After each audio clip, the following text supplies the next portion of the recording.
You there, adventurer? Yes, you. Do you desire knowledge of immense worlds and arcane power? A codex of untold stories and lore? Or perhaps simply easy listening for your daily commute? Then feast your eyes, or, more accurately, ears, upon Dungeonpedia. Shit's about to get nerdy in here.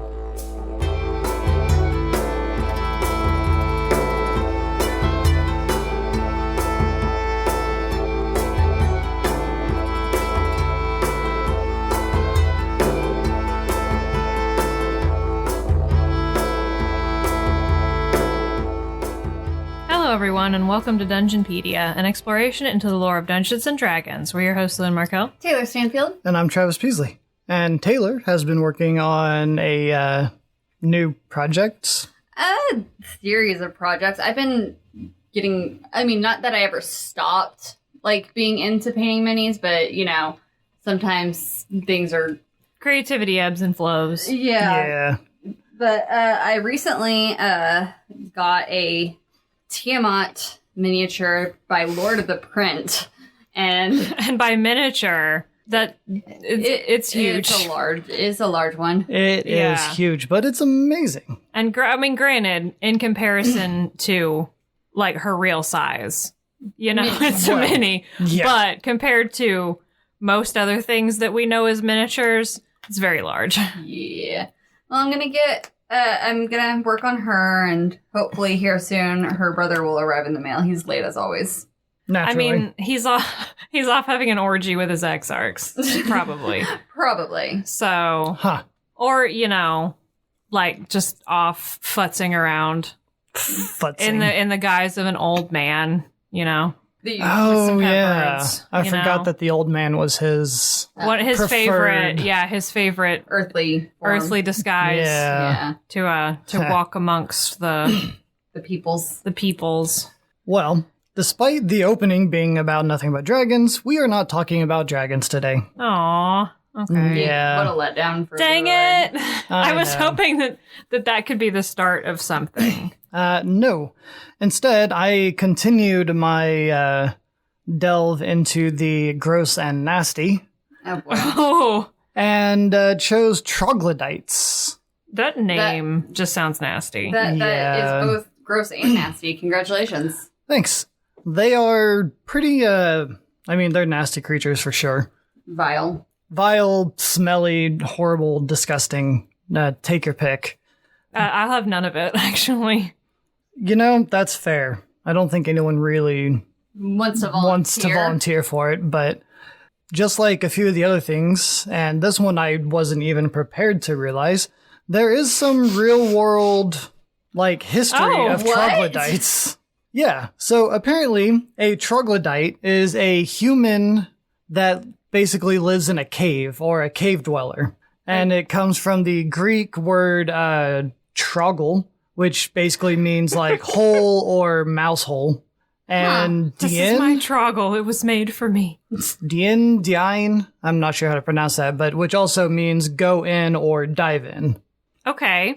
There's another form of the word that is troglodyte, which is an ancient group of people from the African Red Sea coast.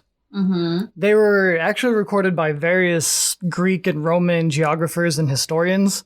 I kind of skimmed through some of them, and it seems like most of them have kind of the same thing about them. They are said to live in caves. They eat snakes, lizards, and other reptiles. They are swift and fast runners. And they talk in their own language that is described as basically just a high-pitched shrieking noise, or kind of like a screech from a bat. Same. That's just what goes on in my brain. One of them also mentioned that instead of eating snakes, they were nurtured by serpents. Huh. Yeah, I don't know. Huh. Those are weird. two... things like this aren't always like this, but I feel like those are two things that might be a little antithetical to each other. So I wonder where where it kind of varied there. Yeah. Yeah, I'm not sure. For some reason, that just feels like that could be, and this is purely conjecture, I know nothing about this topic, but that feels like that could be the product of one particularly egregious mistranslation of one word. You Yeah, know what I mean? Exactly how it feels. Definitely. There's also the pan-troglodytes, which are common chimpanzees, Oh. Huh. apparently. So the vibe is very Neanderthal-ish. Yes. Except for the one thing where there's a genus of small birds named troglodytes. Oh, all right. Okay. I didn't look into that because I was just like, okay, sure. We went from this weird, like, caveman, Cave-dwelling humanity thing to birds. Sure. Sure, why not? Whatever. Yeah. So the troglodyte first appeared in, well, not Monster Manual 13, which is apparently what I typed up here. Hey, Oh, wow. give it like... I mean, to be fair, there have been like more than 13 monster manuals. Yes, but not from 1977. Okay. Yeah, no. This was the Monster Manual for first edition, which is what that was supposed to say. In this, they are reptilian humanoids who dwell in subterranean places. So we've gone from Neanderthalic mammals to birds to reptiles. Yep, Great. Love pretty much. They are chaotic evil, which this is a solid fact for their entire history. They are always chaotic evil. We've been running a pretty good streak of those consistent alignments. We have been. Well, I mean, to be fair, we did like Tasha last week, but she's different, I think, Yeah. as far as that goes. But I feel a lot of them, I feel like they've stayed pretty consistent. They haven't even gotten wacky with it in 4th edition a lot, I feel. Yeah, it's been kind of crazy, actually. They shun all types of armor, so they just rely on, like, their natural armor. So in 1st edition, their AC was 5, which was really low when you look at the THACO system. Yeah. You know, I feel like whichever way you slice it, that's a bad AC, actually. Yeah, no, you're right. It really is. It's bad no matter what. Because that's really bad for modern standards. Oh, definitely. It doesn't really get much better either. I mean, obviously it's above 10 because almost everyone's AC is above 10. Almost. In this, they had infravision of 90 feet, which is basically dark vision It's the now. it's the infrared spectrum. Yeah. They are incredibly, like, sensitive with the infravision. I'll get into that a little bit later. And it says that the number appearing for, like, encounters, or if you run into, like, a tribe of them, can be anywhere between 10 to 100. Oh, that's a variance. Right? That's It's a pretty big variance. They absolutely loathe humans, and they're... You know, I was expecting that from Lewin. You caught me off guard with that I one. was expecting that from me, too. Their main goal is to slaughter all whom they encounter. Same. Oh, shit. Travis, we gotta go. Well, it's a little late for me. Oh, I'm not human. We're gonna get into some numbers here just real quick. It's not as bad as the Modrons, Oh, God. but there are some numbers here. Okay. This just in. Numbers are relevant in D&D sometimes. I don't like it. Not always, but sometimes. Me neither. For every 10 troglodytes encountered, there will be 1 leader type. Okay. For every 20, there will be an additional 2 leader types. And if 60 or more are encountered, there will be a chieftain and 2 to 8 guards. Okay. Basically, each one is a step up in, like, hit dice. I think the troglodytes are 3. The leader types are, like, 4. The chieftains are, I think, 5. And then the guards, I think, are 4. Okay. I mean, I feel like that's a pretty common spec for, like, creatures or, I mean, I say creatures, like, that are organized, that are, like, at least somewhat intelligent, maybe, but are, like, organized into an actual, like, society. Yeah. I feel like that's a pretty common spec to have, like, per X number of this type, there are Y number of this, this better it type. Makes sense, really. The layers of a tribe typically are just, like, very large caves or caverns that have small chambers adjoining it where the members of the tribe live. And it didn't mention it, but I'm going to assume that it's also where they keep, like, their eggs and hatchlings. Oh, Oh, yeah. It's mentioned later on, but nothing was mentioned in first edition as far as, like, where their eggs and their hatchlings go. Right. But I assume it would be somewhere in those, like, adjoining chambers. Yeah. A layer will contain females equal to 100% of the males.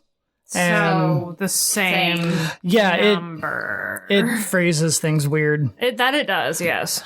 Yeah. Sometimes.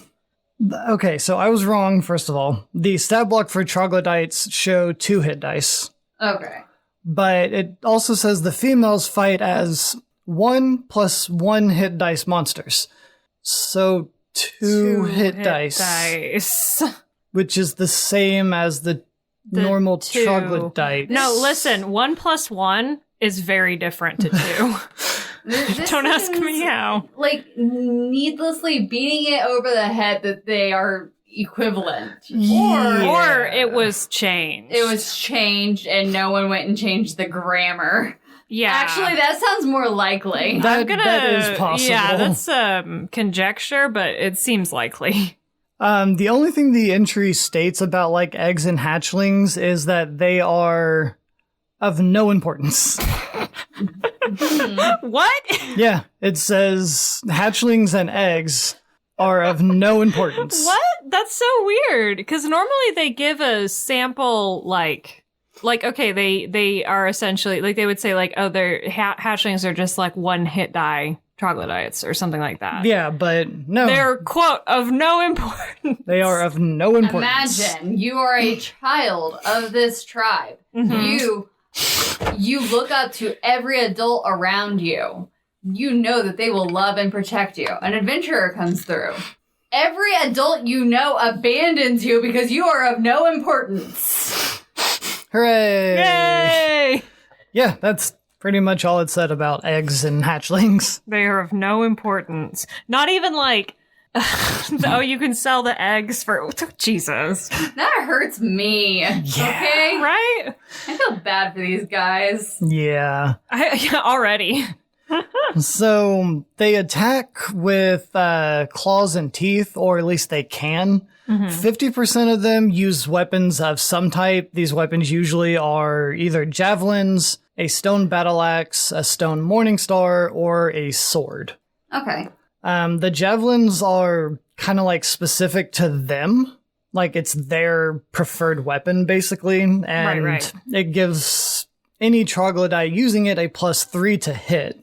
Okay. But anyone else, it would be a normal like roll, basically. They have this special ability, and this is where the nastiness comes in. Oh, yay. I was wondering. Called Revulsion Odor.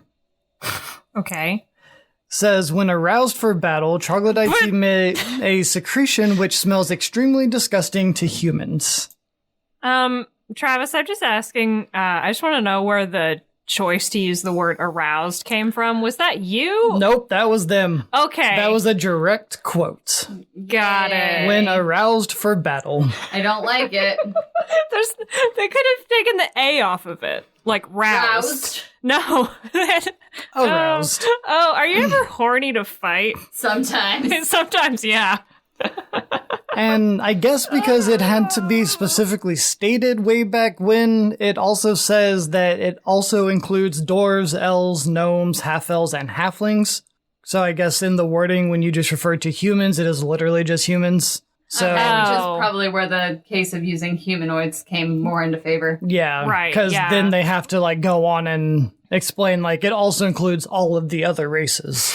You got to know that in like they didn't have that, and in play testing, you know, there was like one person who wasn't playing a human. Fucking Brian. Damn it, Brian! And Brian was like, "Well, you see here, it says I'm not a human." Oh God, you're probably right. I'm Brian. So Brian is me.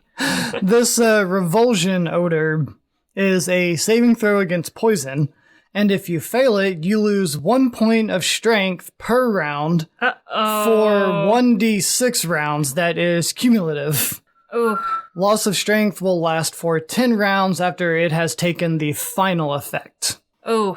Strength damage always scares me. Yeah. So you could lose up to 6 points of strength, and then not gain that back for 10 rounds. I only have about that much, so... I don't have that much. I would die. Yep, you would both fall unconscious and die. Yay! And naturally, they have a chameleon-like power, which allows them to change their skin coloration to just various shades of like gray, brown, green, pretty much anything that can like blend into their those environment. natural colors. Yeah. Yeah. I love how you said naturally. Like I mean, they're lizard-like Like we were just creatures. supposed to know Yeah, that. but it doesn't say chameleons. Yeah. I mean, okay, that's There's fair. lots of lizards that don't have camouflage powers. Like bearded dragons. All right, that's fair. Jumping to the Monstrous Compendium Volume 2 for 2nd edition. This now has them living not only in caverns, but also just various cracks and crevices of mountains. Cool. I guess they got just a little bit more specific on where they live. They got a more fleshed out home. Yeah. They also got a little bit more fleshed out as far as, like, their description goes. Because now we have the fact that they stand about 6 feet tall and are covered in, like, a sort of roughy, leathery scales Lovely. with lizard heads Cool. that have teeth. I mean, You're- I feel like that should be... That one is... That one is a naturally. Yeah. Yeah. But figured I'd say it anyway, just in case. Well, actually, no. Anyway. Again, this also continues the whole trend of they hate like men and humans above all other creatures Same. and constantly launch bloody raids on human communities, normally searching out food and steel. Same. Honestly, mostly just the former. We're learning a lot here, and not just about troglodytes. I'm a little scared. You should be. You can distinguish the males from the females very easily due to males having a fin-like crest that like runs across their heads and kind of like down their necks. So I guess the females won't have that. They'll just basically be bald in a sense. So there's a lot of sexual dimorphism. Yeah. Yes. For example, the males have 2 hit dice and the females have 1+1 hit dice. That's another example of sexual dimorphism in troglodytes. Oh my god. Fuck. Oh. Are these crests like colorful at all, or? Yeah, I'm into this description. Because that's a lot of. I feel like that's a lot of lizards. Like I'm thinking, it's not a crest so much, but I'm thinking of like anoles. You know? Yeah. How they have the bright like throat flap. You know? Throaty flap. Their colors can vary just because of their chameleon-like Right. ability, but it kind of stated at one point that their sort of natural colors are more the like grays and browns. Yeah. Okay. No, they can use their chameleon. They can use their chameleon abilities to make their crest like colorful for mating displays. I've decided. You know what? I support this decision. Thank you. I also support this decision. Because I feel like that's such a like. Missed opportunity. Well, not necessarily because we don't know if it is something that they maybe talk about later. But I feel like if you're gonna give them like that kind of thing, like Go it big should or be, go home. yeah, and it should like it's the kind of thing that I feel like it would be a shoe in to have it like. Be part of They had like the ritual. biggest, most colorful crest is like the most impressive male. You know what I mean? Yeah, like Because, Yeah. you know, animals. Nope, they have another way of determining who their leader is and who the okay. better one is, basically. Cool. okay. Get to that later, though. Nice. All right. So, the only piece of armor that they wear doesn't actually really count as armor. It's just basically like leather belts that are used to hold their weapons. So they're Final Fantasy. actually no, they're getting rid of belts. Anyway, if you play, you know what I'm talking about. So I was gonna say they're naked, is what you're saying. Yes. Okay, great. Pretty much constantly. Same. So No, that's literally untrue.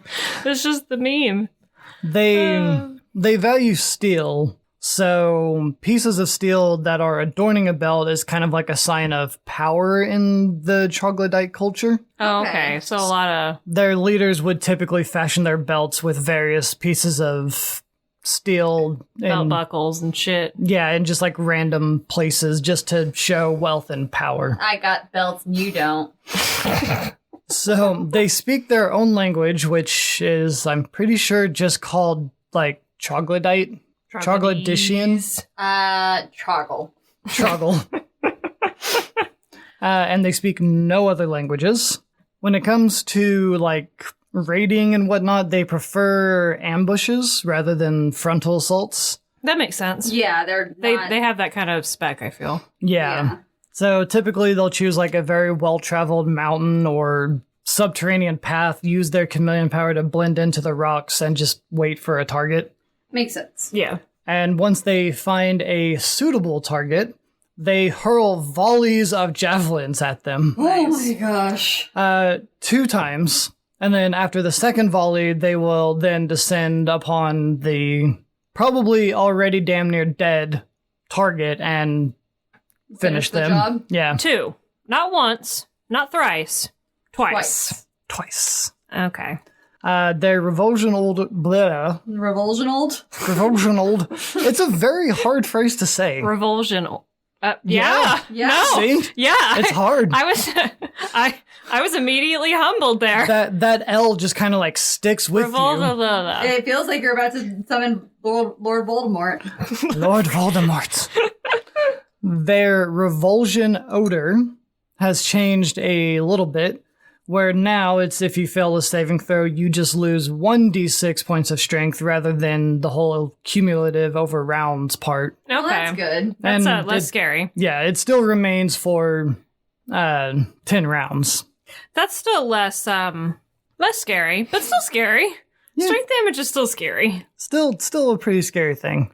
Their society is organized into clans. Each clan is led by a chieftain, which, how they figure out who the chieftain is, it is the biggest and most fearsome of them all.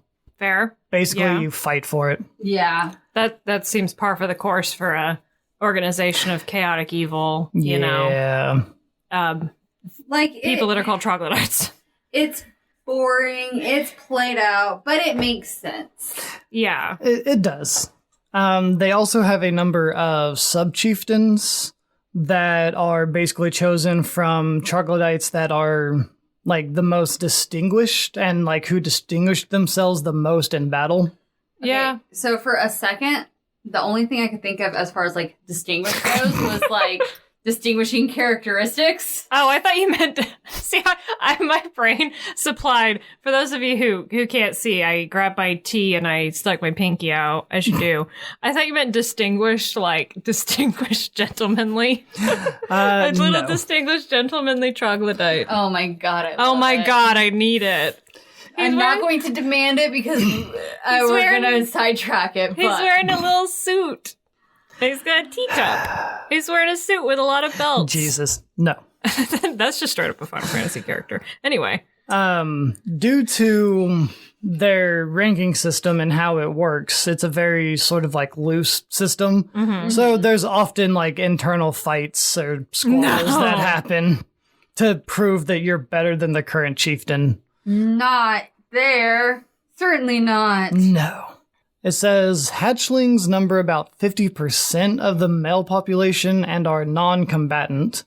So not that they are of no use, they're just non-combatant. Wow, they got an upgrade. Yay. Sure. Of Of no importance. no importance. Troglodytes are strict carnivores and prefer human flesh over all other types. Naturally. Now, Oh. this doesn't stop them from devouring practically anything that they can catch, Fair. which apparently can also include members of other troglodyte clans. Oh, Yay, cannibalism! Yay. wait a minute. No, not yay. No? Oh. You just said you prefer human flesh over all others. Okay, Yeah, listen. so I feel like you can't talk about cannibalism now. Listen, I just hear someone say something funny, and I just instinctually say same. It's what happens, okay? Yeah. It's fair. Okay. Yeah. It also pointed out that they don't get hunted very much by other creatures, and it said that's because their taste is worse than their smell. I mean, that follows because, you know, yeah. your taste and your olfactory system are very closely linked. Yeah. So Yeah, so they taste a lot worse than they smell. imagine And- it's just because of the taste, or just because of the smell, rather. So if you just like really plug your nose, like troglodyte meat. You mean tastes like Durian. Yeah. Yeah. Troglodytes are the durian of the D&D world. Yeah. Except for an actual like fruit that's a durian equivalent that might exist. Yeah. But like as far as meat goes. Yeah. I mean, yeah. Well, we have an ecology article. Yeah. Yes. Yay! Which is how I decided to do troglodytes, because I was looking at a list of all ecology things and was like, ooh, troglodyte, what is this? I And- love that for like pretty much every single like let's say like monster or like alternative, not just like a human like race or species or whatever, there's pretty much at least one ecology article. Yeah, it's pretty good. There are a lot of ecology Yeah. articles. But we'll get to that after the break. Oh, damn it! Oh, Gotcha. always getting us with the ecology articles. Hey everyone, thank you so much for listening to this episode over troglodytes. We are still running our affiliate partnership with Metallic Dice Games.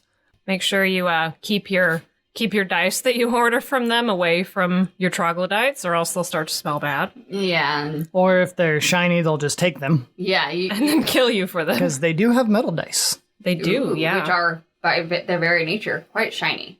Very much so. But if you go to metallicdicegames.com, pick out all of your favorite shinies. preferred shinies and accessories and whatnot. On checkout, just enter the code Dungeonpedia and you'll get 10% off the entire order. So make sure you get everything all at once so you can just capitalize on it all. And make sure that you keep them away from the trogs. Also, And that. me. And Lewin. And the Lewins. Who might be a troglodyte now that I think about it. But if you'd like to support us, even if 1/3 of us is a troglodyte, we still have our Patreon. It's just Dungeonpedia. We have a tier available where you get access to our notes, which for some of those can be a real trip. Yeah. Otherwise, you can continue to support us by just following us on our social media, on Twitter, on Instagram, at Dungeonpedia. We try and, converse with We try. other members of the community. We try. Oh my the god. D&D community. Oh my and god, do we try? Try and keep you guys updated about what we're doing and that sort of thing. If you have any episode suggestions, comments, concerns, just want to talk, any of that, you can. Hi. Hi. If you want to speak to a real deal troglodyte. Listen. I don't know why we decided you're a troglodyte. You are nothing like a troglodyte. You are definitely more goblin-y. Yeah. This is true. I mean, see, I feel like it's like fingers and thumbs. Like there's a specifically steel shiny things, but I like any shiny things. So you're a crow. Yes. Anyways. I feel like we fall under some kind of umbrella together. If you know what Lewin is, you can email us at dungeonpedia.podcast@gmail.com. Yeah. Please help me. Also helpful is subscribing to our podcast on whatever platform you listen to podcasts on. And you can get notifications for when we upload new episodes because of our aforementioned Twitter. some, sometimes lacking Twitter efforts. And also helpful is if on those said platforms you can leave a rating or a review. That's very helpful. Helps us stand out. You can also tell your friends who like troglodytes. If you have any troglodyte friends, since I'm apparently a troglodyte. Or a goblin. Jury's still out. We'll find out. But if you have any friends who would be interested in us, let them know. I know what everyone is interested in, and that is obviously Alexander Nakarada and his wonderful music that we use for our theme song, Blacksmith. Yes. Thank you, Alexander. Thank you. It's amazing and we still love it. And thank you for listening to our episode thus far. And let's You're get back. amazing, and we still love you. Yes. And let's get back to the ecology articles. Yes. Woo! All right. Ecology time. Yeah, I need to further my zoology studies. Yes, ecology time. So, this comes from Dragon Magazine number 235, which was published in 1996. Same. Sailor was also published in 90s. I was. That's one way to say being born. Yeah. Sure. I like it. I'll go with it. So this one was definitely one of the more like interesting ones that I've read so far, and has like a great twist ending to it. Ooh. So the article is written in the form of a wizard called Farrand Two-Spell. Are you sure he's not a warlock on account of his 2 spells? Jesus Christ. Okay, I'm leaving. Best D&D jokes I've ever heard. I'm leaving. Actually. Okay, I'm leaving. I just peeked. Like, I'm never gonna say anything funnier or like more clever than that. I'm done. Bye, Oh guys. my It's God. been a pleasure. It's been real. It's been fun. That's the funniest thing I've ever said. Holy Oh, shit. God. Oh, okay. Okay, all right. So Coming down from the peak. Ferdinand wait, no. Farrand. Franz Ferdinand Two-Spell. God damn it. Fuck. Okay. Farrand Two-Spell. Yeah. He's giving a presentation of troglodytes, and it's mostly about their language to a group of members of the Corbellian Order of Magecrafters. Is it just screaming? Please tell me that their language is just screaming in D&D. So, just to set the ambient tone here, basically the theater that they're in is dimmed out. There's like little to no light because he's using illusion spells to like make illusions of holograms of like tunnel systems and a troglodyte and stuff as he goes. It's very dramatic. It's is. like full TED Talk over here. Yeah, this isn't just like a regular academic presentation. This guy's like being extra about it. Yeah. So this bit of information is important for later. He created his own spell that is known as cognitive conveyance. Again, important for later. I'll get to that. So, centuries ago, there was a sage by the name of Amiris who compiled a lexicon of the troglodyte language and found out that troglodyte speech traces itself back to a highly degraded form of like a primitive lizard man tongue. Okay. That follows, given their Meanness. And if you're like me, you probably thought, yeah, that makes sense. They're both lizard-like creatures and are probably related somewhere. Oh. But they're not. Oh, shit. There is no physical relation between the two races. And at this point, like, Farron makes 2 different illusions, one of, like, the lizard men and one of a troglodyte, and has them posing in, like, various ways to show all the differences and how there's, like, no correlation. Mm-hmm. I am loving this scene, by the way. Same. It's pretty good. The relationship between their languages is just a very small one. So much so that it said that if an adventurer speaks either of these languages, they will only be able to understand 10% or less of the other one. Okay.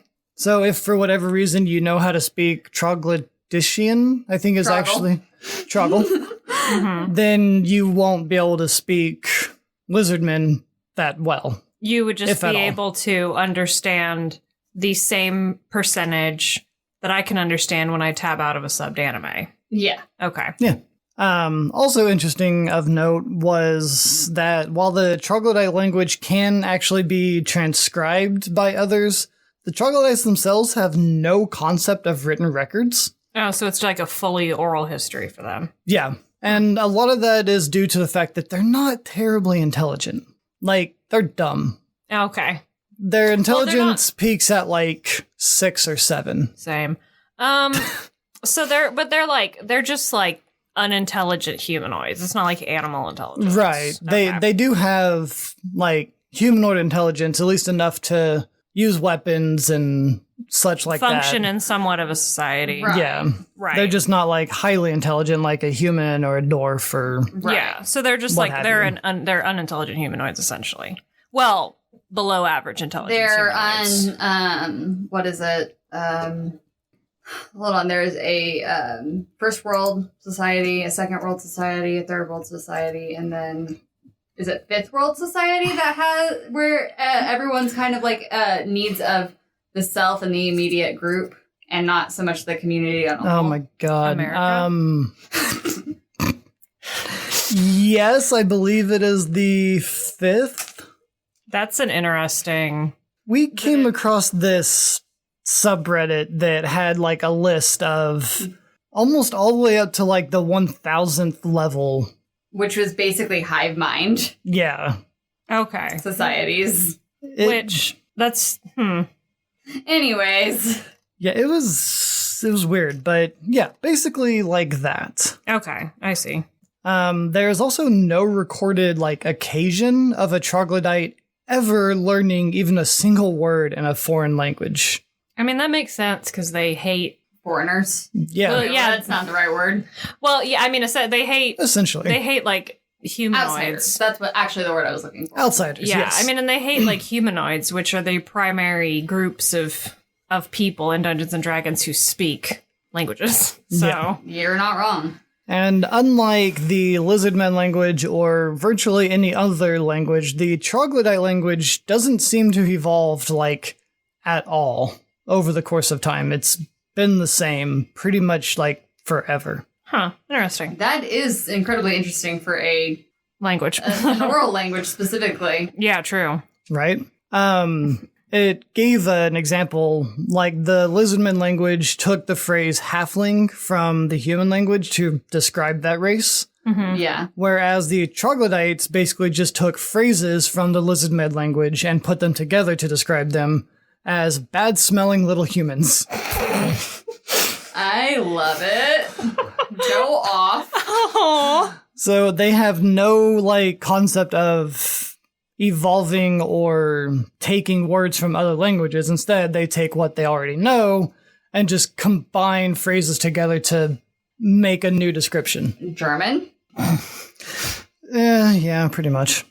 There are numerous words that are of, like, troglodyte origin that no one has ever been able to decipher. There is also a highly mysterious lack of many basic, like, adjectives and adverbs that the trogs speak. Okay, I'm laughing in the background because I'm thinking of that stupid Tumblr post about the translation of potato in French, Oh, where yeah. it's pomme de terre, and someone is just so mad that it's just like earth apple. That's why I'm dying. If you know, you know. Fucking earth apple. Earth apple. Earth apple. Sorry. Bad smelling little humans be cooking earth apples. Okay. I'm sorry. Dead. No one's Okay. dead. Okay, they're not very descriptive. No adjectives, no adverbs. Right. Okay. Earth apple. Fuck. There has been a form of the troglodyte language that has been transcribed enough that it can be taught to humans in order to, like, somewhat interact with them, provided that they don't kill you immediately. It's just all cusses. Fucking probably. That's like all you would get from interacting with them is just cusses. But, I mean, the language that has been transcribed and can be taught expresses less than 50% of the total content of troglodyte speech. Huh. Like, the concept of how they speak is so hard to grasp, apparently. And, as it turns out, comprehend languages and tongue spells don't work when it comes to translating what they call troglodytian. Huh. Or Troggle. troggle. Yeah. Yeah. That's creepy. Let's never do that again. What? That's very... What? Okay. Yep, there is a reason for Oh. this, however. Mm-hmm. It even stated that even the more, like, powerful versions of these spells Right. leave, like, weird, inexplicable gaps in its translations. Good lord. Interesting.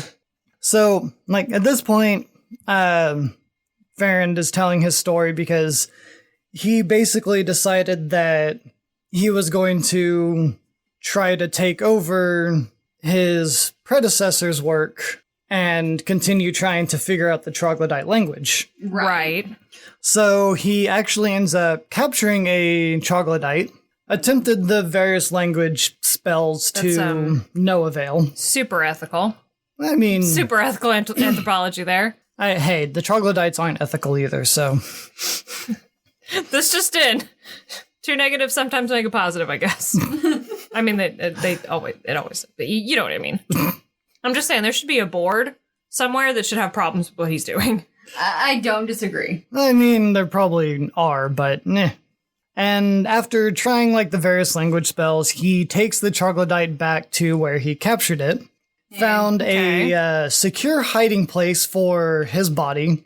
Farrand. Oh, I was like, when did he kill the troglodyte? Right, we missed something here. No, he has not killed the troglodyte. In fact, he needs the troglodyte alive and well for what he's going to do next. Okay. So once he finds a secure hiding place for his body, he casts his cognitive conveyance spell and releases the troglodyte. Now, this spell allows the caster to enter the target's mind and follow the target, basically experiencing everything the way the target does. Oh, he's in the sunken place. They kind of like share A brain? a brain and like a body, and he can see through the troglodyte's eyes and like hear and He's literally in the sunken place. take everything from the troglodyte as it encounters it, basically. Okay. Yeah. So the first thing he noticed was that their infravision is the most powerful infravision that is known. Stronger than any elves at this point. Yeah. We're still in like 2nd edition, so Right. elves' infravision was really strong. And it said, quote, "What you enjoy is but a pale reflection of the infravision of a troglodyte." Oh, and you gotta know that every single body of elvish academia tried to suppress that knowledge because nobody's infravision is better than our infravision. Oh, probably. Fucking assholes. So the troglodyte is at this point walking through a tunnel system to get back to his clan. And as it's happening, Farrand has created an illusion that is basically like what you would basically picture as a map from like a game. And like showing the twists and turns of this tunnel as the troglodyte is walking. Nice. That's sick. The troglodytes can apparently differentiate temperatures as little as 1/10 of a degree apart, which allows them basically to like visually see the varying temperatures of the walls, the floors, and the ceilings of caves, which allows them to navigate pretty much flawlessly. They also use smell as their second most powerful sense. So they use little like scent markers basically on the corners of walls and caves for navigation as well. They can smell around corners if they are downwind of them. So that's handy. Yeah, that's pretty interesting. It actually describes their layers a little bit more. Basically just that they are like arranged in a way to facilitate the distribution of important scents. Often they will pick or modify caves so that the primary direction of air circulation is from the main entrance towards other small exits and air vents, which allows the sense of intruders to be wafted to any of the defenders before they would even know the troglodytes are there. So what you're saying is the furthest downwind is where the eggs and the hatchlings hang out because they are of no importance. Yes. Right. Okay. Gotcha. For lower humanoid intelligence creatures, that is very elaborate, I feel. Yeah. I mean, and I'm not necessarily saying that as a way to be critical. I don't necessarily think those two things are antithetical. I just think it's very interesting. I agree. They've figured out that they can use their incredibly high sense of smell to basically alert them to any intruders before they would even know. It's a very interesting technique to use. For sure. They eat raw meat because they shun cooking fires or other sources of heat that could blind their infravision. Oh, because they dwell, in the caves almost all the time. Because their infravision is so strong. Yeah. When they do raid town or something, they usually wait for a moonless night. Makes sense. To raid so they can see a lot better. And so most other creatures can't really see at all. And actually, this is kind of one of the main reasons that they raid human civilizations is to obtain worked metals because they are incapable of forging since the heat of a forge would blind them. Yeah, because of aforementioned fire. And also kind of in the same vein, this is why possession of steel is considered a sign of status and power. Because it's hard to obtain. Yeah, because it's something that they cannot make themselves. Yeah. Yeah. And remember that Farron is experiencing all of this himself as well, just through the troglodyte. Just wait until someone introduces them to sunglasses. Oh, Oh my god. It'll be It'll all be over. for everybody else. Apparently, the way troglodytes like to relax is by smelling samples of like collections of flowers, rocks, and furs. Aww, I'm dead. So cute. Aww, And that's so adorable. this is where some of the Of these chaotic, evil little Beauties. creatures. I'm like, that's so cute. this is where some of the like more interesting details of their language comes into play. Nice. Because eventually the troglodyte does end up talking to other troglodytes. Natch. And even from within the mind of this troglodyte, conversations with others seem to have been missing like keywords or descriptives, sometimes even like whole sentences, which doesn't make a whole lot of sense because he's experiencing everything the troglodyte is, but the troglodyte is holding this conversation and he can only hear parts of it or Yeah. understand parts of it even. So, this is a direct quote, but the key to the missing words came when I realized the name of the individual I was being conveyed by.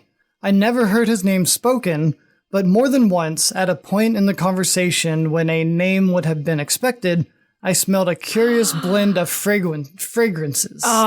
Oh. Yeah. Hell yeah. Turns out, troglodytes use a form of communication that very few other creatures do, olfactory. Yes. I'm so into that shit. So that Sick. is the missing link as to why Is smell. you can't understand the full language because can't. some of their words are still used with an olfactory sense. Right. Yeah, which, even though that the troglodyte whose body he's occupying can smell that, it's not like that would translate into a word in Farengar Secret Fire's head. I can't remember what his name is. Farron to spell. Thank you. Like that wouldn't translate into his, you know what I mean? Yeah, Like a so- word that he's hearing in his brain. Basically, Sick. it said that he had to like focus on this several times when like the name would have been expected before he was able to pretty much translate the smell to what the words would be for the human tongue. And in this case, the troglodyte's name was essentially rose boiled cabbage mild skunk.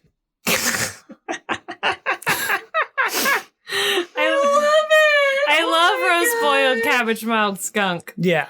So Oh. it took him a while, but he finally figured it out. Imagine seeing a commercial for rose boiled cabbage mouth skunk from Yves Saint Laurent. It's great. And now it's basically like figured out that the original language of the troglodytes was the olfactory language, but they took on some form of like verbal communication just to give them some way to communicate with other races if they needed to. Mm-hmm. So that's the only reason they have like a spoken language in the first place. Yeah. I love it so much, actually.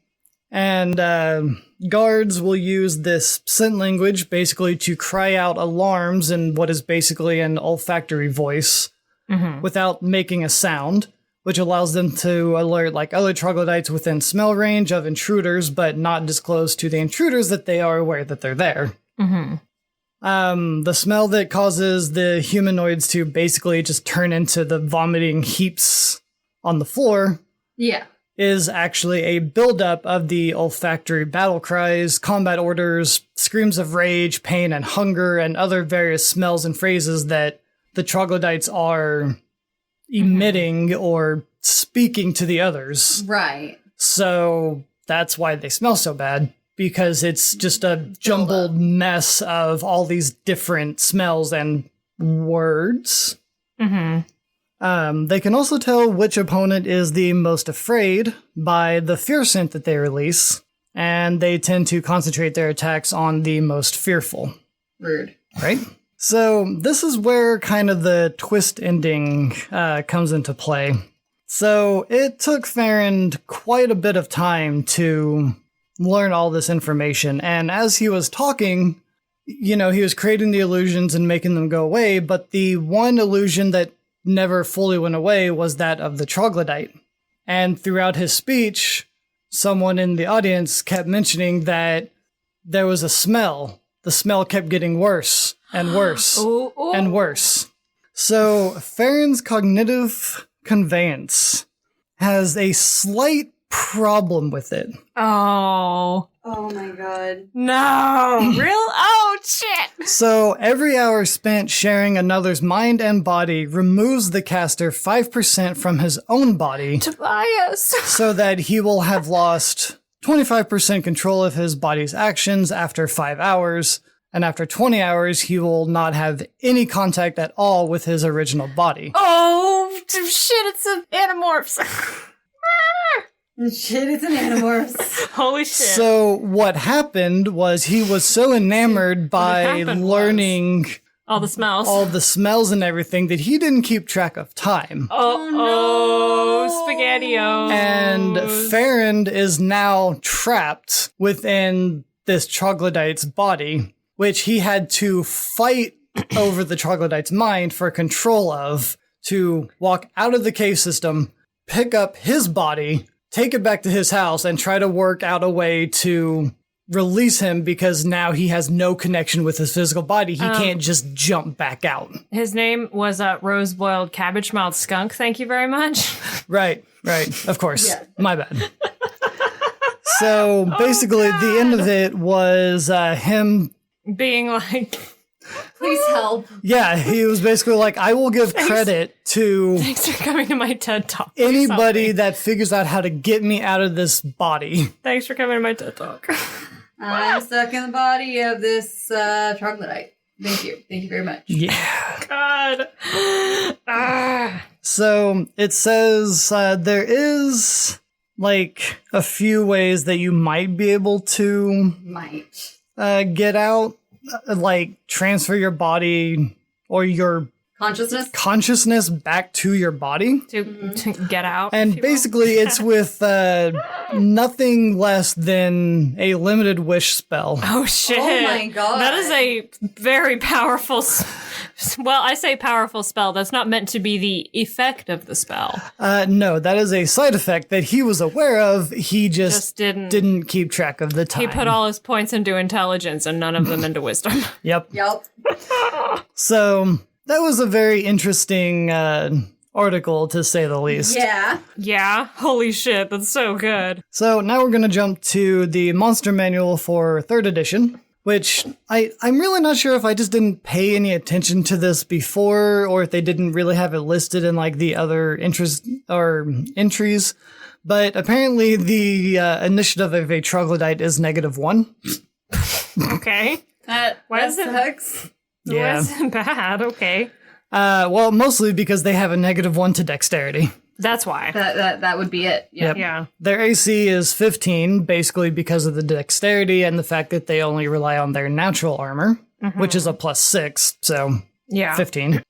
They've broken it down a little bit more, whereas like groups that are found are called clutches, which is 2 to 5, a squad 6 to 11 plus 1 to 2 giant lizards. Yeah. Or a band, which is 20 to 80 plus 20% non-combatants plus 3 to 13 giant lizards. Okay. I like the highly specific numbers here. Right. They are, quote, revolting lizard creatures as evil as the foulest demons. I don't know if the foulest demons are pretty evil. They're pretty evil and foul. Like, we've learned this, so I do contest that just a little bit. Yeah. These just seem like your regular run-of-the-mill kind of... Yeah, maybe foul. Foul, sure, but I don't know. Maybe as evil as like an averagely foul demon, not the most foul demon. Nah. Yeah. No Demogorgon or something. So they shrunk, and they are now 5 feet tall and weigh about 150 pounds. I don't really know why there was such a big like change in their height, but they small. Well, 5 foot's not precisely like super small, but yeah, they're pretty small. So, like I mentioned, they're not like terribly intelligent. In this particular entry, their intelligence is an 8. I mean, that's not terrible. It's not. That's 2 points below, the average, so... Yeah, and terrible. I think that their intelligence increased by, 1 or 2 over the course of the first 2 editions. Yeah. Their stench ability is more or less the same. Okay. It just, the phrasing changes a little bit where it says that you are overcome with nausea the last 10 rounds and deals 1d6 points of temporary strength damage. Mm-hmm. Their layers have hatchlings equal to 1/5 the number of adults, and eggs equal to 1/10. That's not a lot. No. It feels like it should be inverse of that. You would think, but... Because that's typically how reptiles do, is they have a whole bunch of eggs, because since they don't typically... Care for their young. Yeah, which troglodytes are a little different than that, I think, but they typically have a lot of eggs. They're just throwing a lot of spaghetti at the wall to see what sticks, essentially. Yeah. Unlike humans who don't have big litters of babies because we take care of them. Yeah. And funny enough, I actually didn't find, hardly any mention of...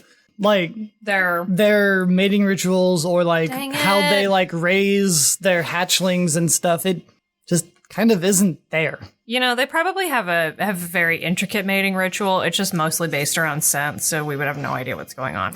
Probably. Either that or it's just nobody's ever been able to. Here's my headcanon. Nobody's ever been able to study it because anytime they get close enough, it just fucking reeks too bad and they can't. No, I agree. They have to leave. They're this literally smells so bad. I cannot observe this. So this is also the first time that them worshipping a deity is mentioned. Ooh. Which is Laugzed? Oh, I was going to make a joke that it was going to be Jublex because he's nasty. No, it's Laugzed. I don't actually know if that's how it's pronounced, but I'm pretty sure that you pronounce that 2 different ways each time. Laugzed.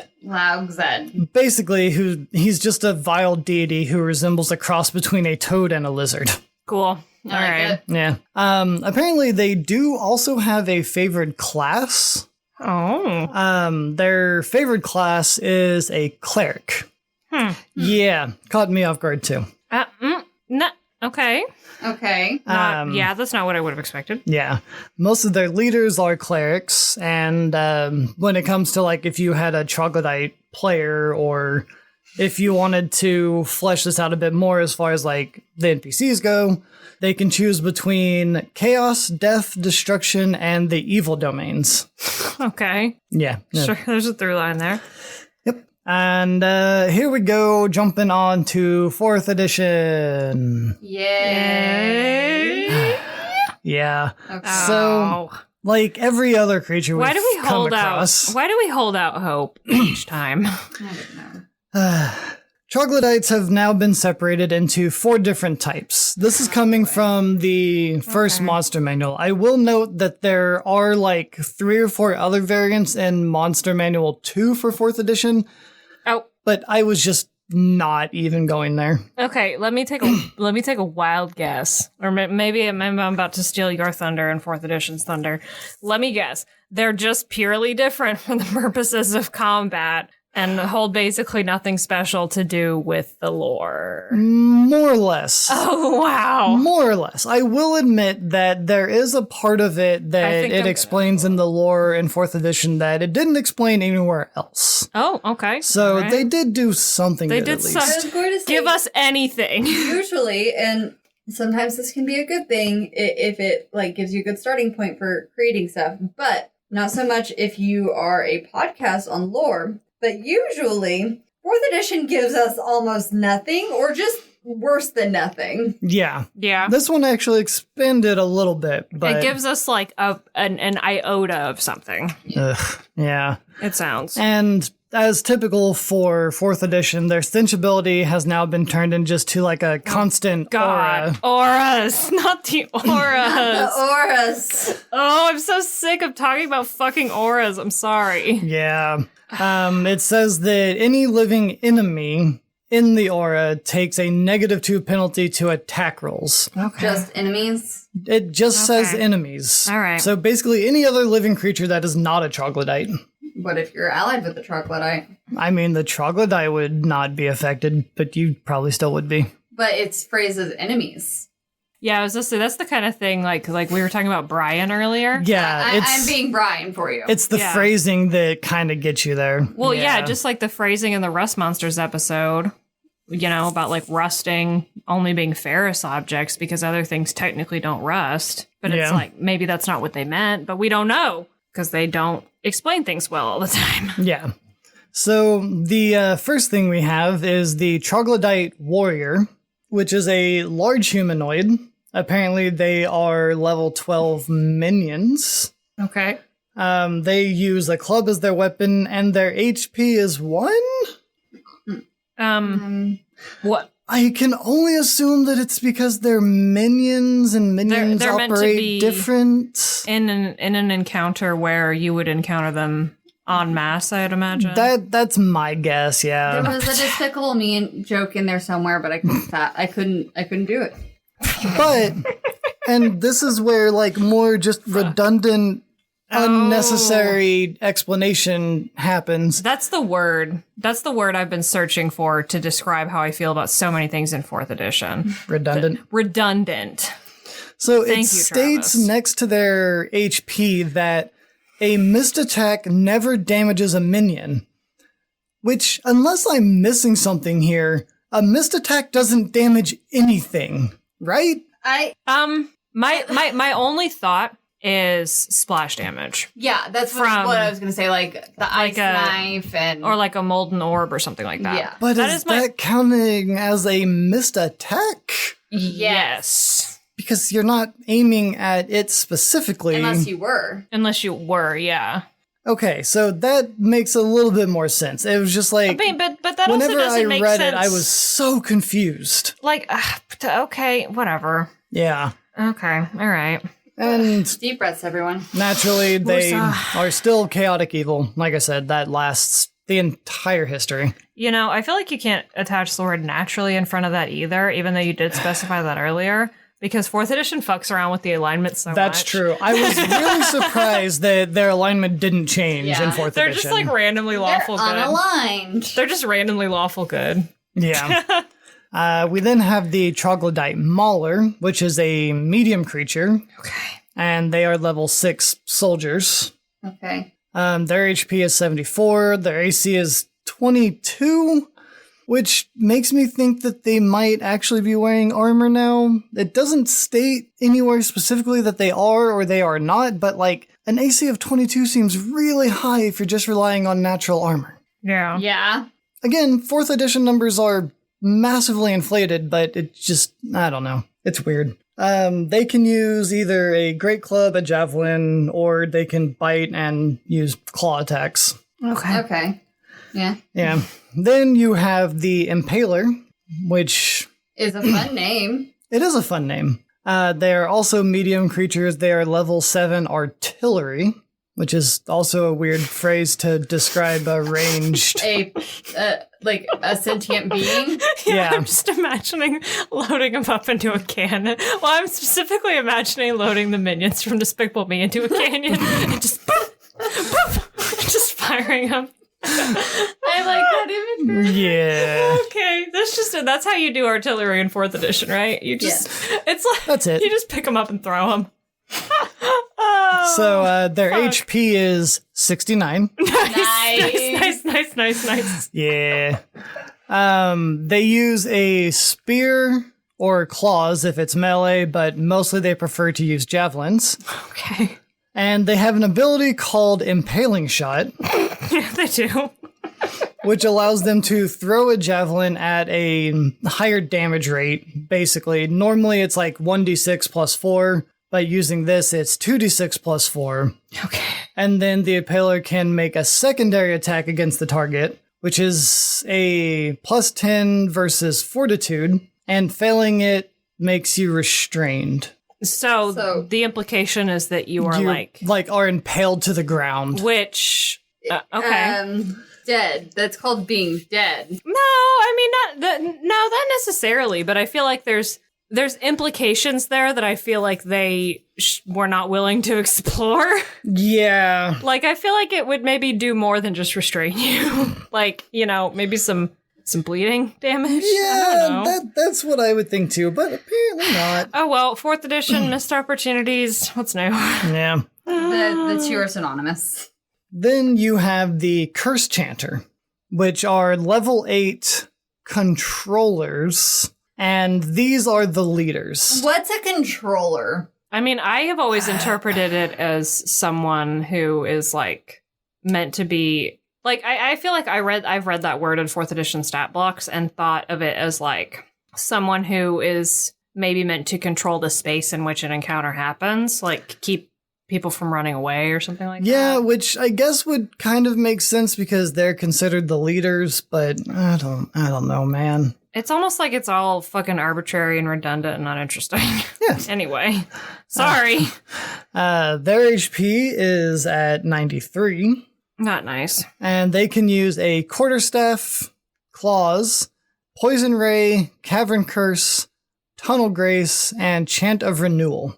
Okay. Yeah. So Lewin is not having it. the Poison Ray is pretty much what you would expect. It does poison damage and causes the target to become weakened. Mm-hmm. Cavern Curse is a plus 11 versus Fortitude, and it will cause ongoing 5 necrotic damage and slow the enemy, I guess, until they save out of it. Okay. Mm-hmm. Tunnel Grace is a close burst of 10 feet, and basically it grants all allies within the burst plus 5 speed until the end of the shaman's next turn. Okay. Mm-hmm. And then Chant of Renewal is also a close burst, and bloodied allies in the burst regain 15 HP. Okay. But only if they're bloodied, I guess. Because that's a very specific spell, apparently. Yeah, and it's a, 4th edition thing. Yeah. So, as far as the lore goes, this is some of the more interesting bits here. So various Underdark races, such as the Drow and shocking Mind Flayers, often enslave the troglodytes Yeah. and Yeah. use them as fodder in their armies And their cannons. and their cannons. The artillery variety. Their numbers have significantly shrank. They now gather in tribes of no more than 30 adults. Yeah, because they apparently, lay, 1/10 of the number of eggs per individual. And also, don't give a shit about their eggs. Apparently they're not of any import, so... Yeah, no. If two opposing tribes meet, there's usually a territorial fight that ensues after that, and they often end in one of two ways. Either with an entire tribe being annihilated, or the merging of both of the very battered tribes into one under a single leader. Yeah, that tracks. Yeah, that's... I really that don't makes know sense. what else you would do at that point, but what other options there would be, but sure. I mean, I guess there could be a aspect of, one tribe wins out, and it's less of a merging and more they then bring the other tribe in and subjugate them. Yeah. They actually do not take slaves. Well, no, that was Lewin's other option for one of the other possibilities that they didn't pick, that they wouldn't do. Yeah, I feel like that could, for example, the drow. Yeah. They're into subjugation. So it said that of the hundreds of eggs that are laid, only okay, that's all. that math doesn't check out. That's all we get is hundreds of eggs. No explanation as to how That works out with it works out, 1/5 and 1/10 numbers. but That doesn't add up. apparently apparently the 1/10 is not Whatever. existent in 4th edition. It's not of any import. Yeah. Only a few dozen of those hundreds of eggs actually hatch and survive to adulthood. Wait, was that 1/5 and 1/10 note made in? That was not made in 4th edition. Was it? No, that was okay. 3rd. All right, I will backtrack on some of the things I said because I thought that those two pieces of information came within the same edition, which would be contradictory. But then I remembered 4th edition wouldn't have included a piece of flavorful lore in the first place to later contradict. So, Oh my! Damn. Shade being thrown.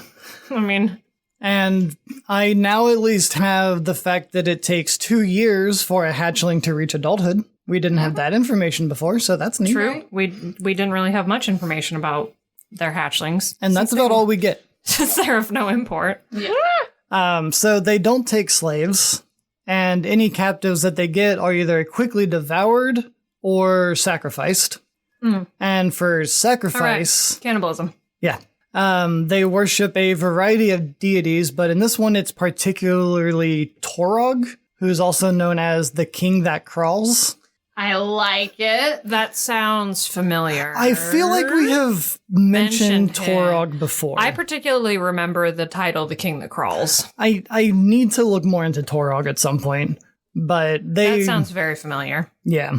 They tried to earn their various deities' divine favor by torturing creatures in rites that apparently last for hours. Oh my.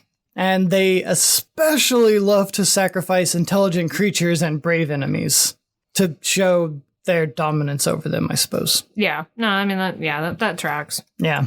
So we're going to jump real quick into the grand history of the realms, just because there was something kind of interesting in it. It says that the Saruk established the realm of Mershulk, and that the Mershulkans are believed to have created, among other races, the troglodytes. Okay. It had a list of like 6 or 7 races, but apparently they are believed to have created the troglodytes, and that's how troglodytes were created. That's also all we get as far as their creation goes. Naturally. Yeah. So, last and final, we have the Monster Manual for 5th edition, Yay. which now it has them living in shallow depths of the Underdark, which It tracks. makes sense. They apparently like to mark the borders of their territories with cracked bones and skulls, or with pictographs painted in blood or dung. Oh. Yep. Oh. Yeah. That tracks. Yep. Yep. Oh. Apparently it stated that they are too simple-minded to plan more than like a few days into the future. Same. So they rely on constant raids and hunting to survive. Okay. They still have the whole like leader is the strongest, Blah, Right. blah, blah. blah, blah, blah. But it also says that if any leader shows any weakness or hesitation, the other troglodytes will attack and eat it in a frenzy. In a frenzy. In a frenzy. Sure. They actually understand the value of weapons and armor and can sometimes fight one another for the right to like have a specific item. Right, yeah. Which it then notes that a troglodyte tribe could be torn apart by battles over like a single longsword. Because simple-mindedness. Hey, I mean, sometimes the sword's just really nice. I mean, whole human societies can be torn apart by a circlet of metal that you wear on your head. She's got you there. Yeah. Yeah, no, I got nothing to dispute that. Okay, then. I mean, I also feel like that gels with previous things that had been said about the troglodytes, sans the fact that they used to not be into wearing armor. But I feel like that kind of transitioning into them valuing weapons and armor, I feel like that gels. Now, see, the funny thing is while they value armor, they still don't use it. Huh. They just Keep it. They know that the armor has value. Shiny, pretty. Yeah, pretty much. They are back to worshipping Laugzed, who is, and I quote, a demonic, monstrously fat, toad-sized lizard that slumbers in the abyss. Okay. Yep. I mean, he's just sleeping, minding his own business. You don't need to drag him. You don't need to be mean. He offers nothing in return for their worship except for aspiration, because apparently the troglodyte worshippers dream of becoming as fat, well-fed, and warily content as he seems to be. So it's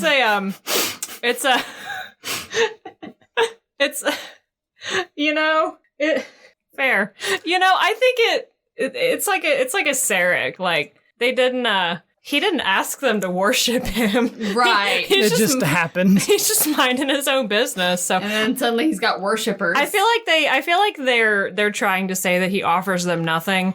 as sort of a way to shade him or show something negative about his character. But to me, it just sounds like he didn't anticipate all of these worshippers. He just wants to take a nap. He didn't choose this life. Right? Yeah.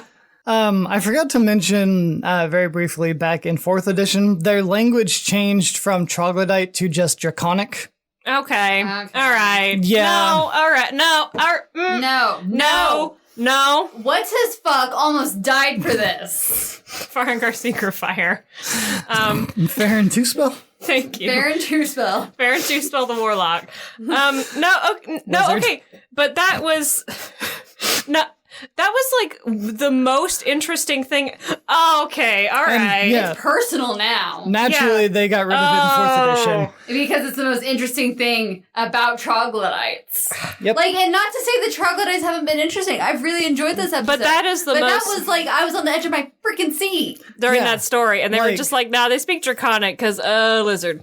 Yeah, like, no. Me. Oh, I my get it. God. Thankfully, they reversed that decision. Okay, good. In 5th edition. the immediate 4th edition to 5th edition, oh shit, backtrack. Yep, so they now With many speak things. just troglodyte. Good. That is it. Put it back! Their stench ability, as usual, has changed somewhat, but like not a whole lot at the same time. It requires a Constitution saving throw. On a failed save, they become poisoned until the start of the creature's next turn. Mm-hmm. And then on a successful saving throw, they actually become immune to the stench of all troglodytes for 1 hour. Okay, that makes sense, yeah. So, they do have the whole sunlight sensitivity thing, which gives them the disadvantage on like attack rolls and perception checks. Kind of like drow. If they're in like direct sunlight. And they have multi-attack, which allows them to make 3 separate attacks. One is with a bite, and the other 2 are with its claws. Now, that being said, these are also like challenge rating of 1/4, so the damage on them is very low, like 1d4 each. Okay. Mm-hmm. So they're still not terribly strong. Mm-hmm. They can just attack 3 times. Okay. Yeah, that's all I have. That's the troglodytes. Huh. That was a wild ride. It was. I was honestly a little concerned whenever I first started researching that there wasn't going to be enough information.